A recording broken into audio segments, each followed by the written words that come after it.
So I come from a really big family.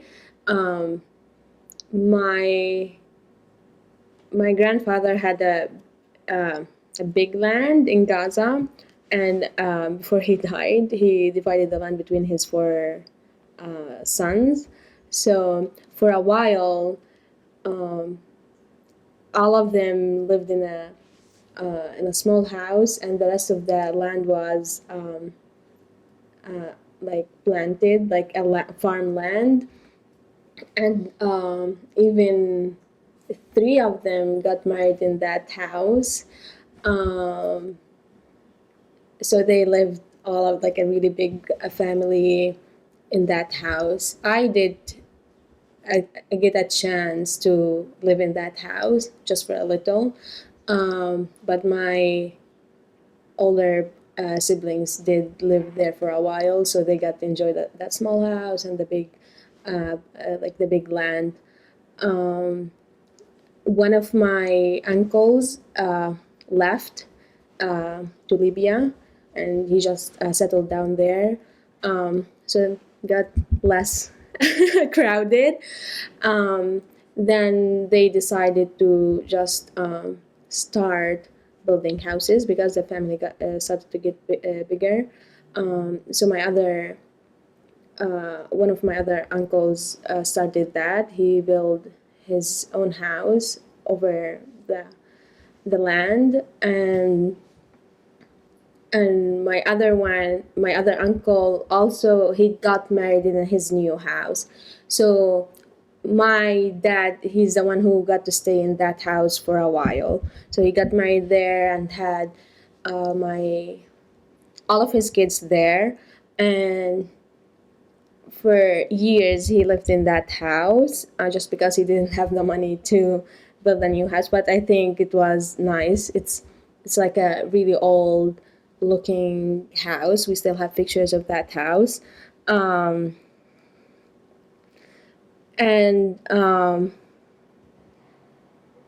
so after that, my dad, so we still, like me, my dad and his siblings were still living in the same big house. So for us, my family, even with the separate houses, we were still living together. We were living in a small street, but we were separate from the rest of the street. We had like a big door that separated us from the rest of the street. So basically, I lived most of the time with my grandma, my aunt, my cousins. My mom worked for a while. She worked in a kindergarten. She was like assistant director. So my grandma took care of me and my other cousins.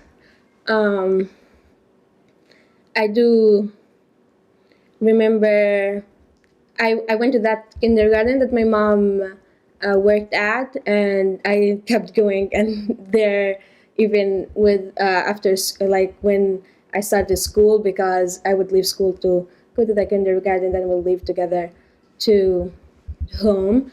I think I loved that. I love big families. I think that's really big part of me to come from a really big family. I grew up with all my cousins. I have a cousin that I was born in June. She was born in August, so we grew up doing everything the same. Sometimes I hated that, like, oh, I don't want to wear the same thing she's wearing. Like we were like twins, but I loved that she was there through all my uh, school years. We went to the same schools. At one point, the school sent me to another school because I had a better grades than she did.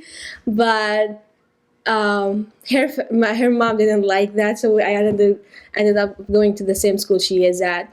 I love that I think having her was a great support. I also like I spent a lot of nights at her house. I also loved my like having my grandma just down the stairs. I'd spend a lot of times with her I would eat with her, sleep over. She would tell me stories. She talks a lot about where she comes from.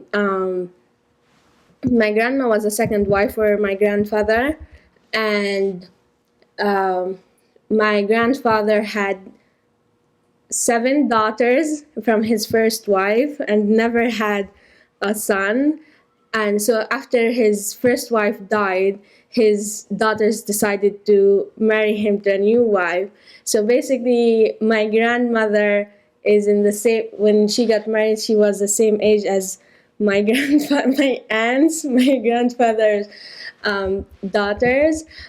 And she kind of also came from a different city. She came from her heritage come from like really a family owned lands and farmers. So and she also, my grandmother, when she was 7 months, her mom died. So she was raised by her stepmom and also her sisters.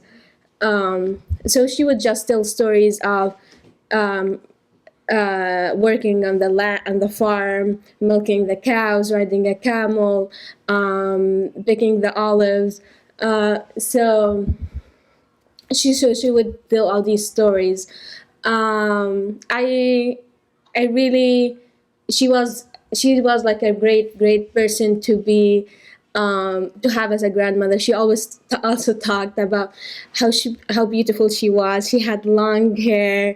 She had also blue eyes, which is so different from everyone in the family. She was so beautiful, and she had a pierced nose, which is also different from what like it's not common in where I come from.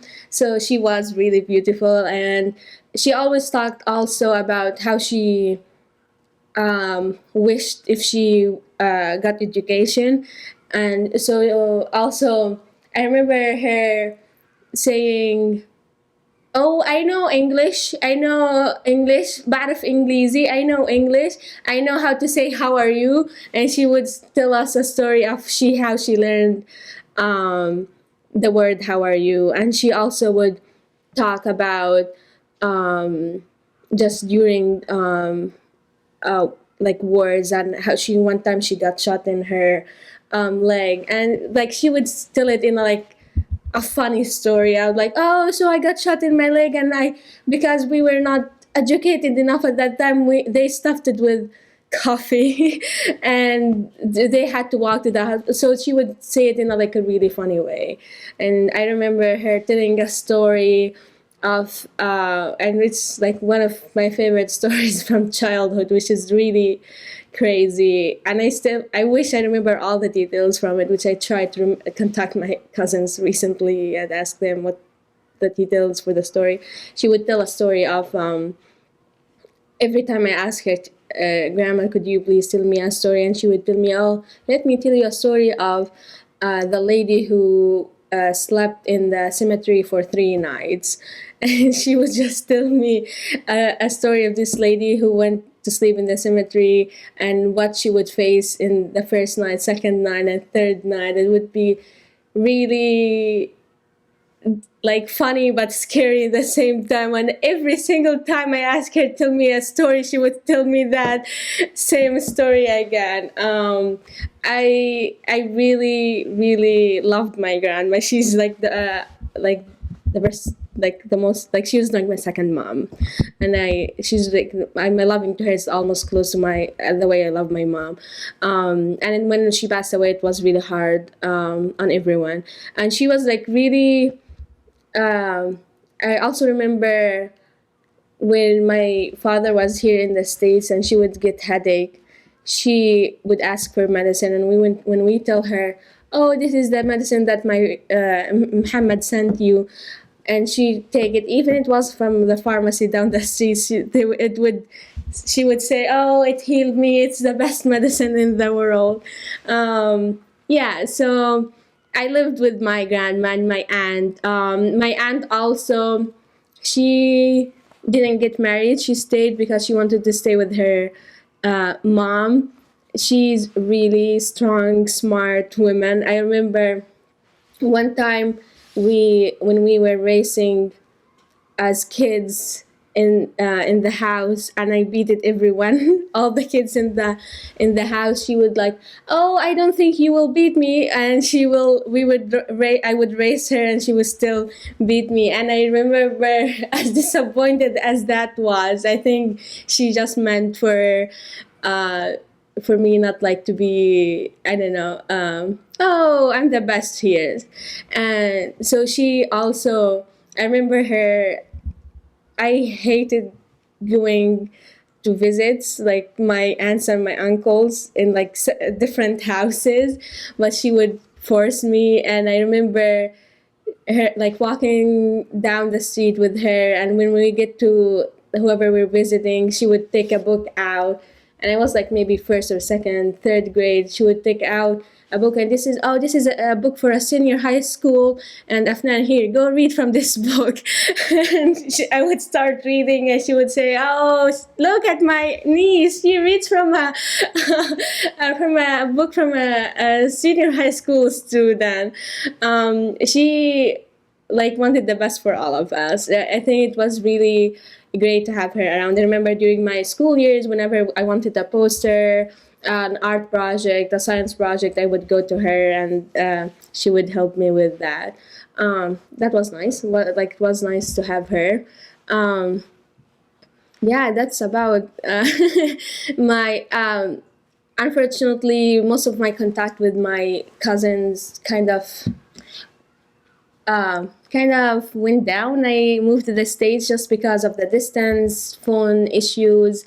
We just, I think we became a little different. We wanted by now different things. We always, like growing up, we always wanted the same thing. We would sit down and talk. We wanted that, and we'd be, oh yes, I want that too. So, but I still like talk to them.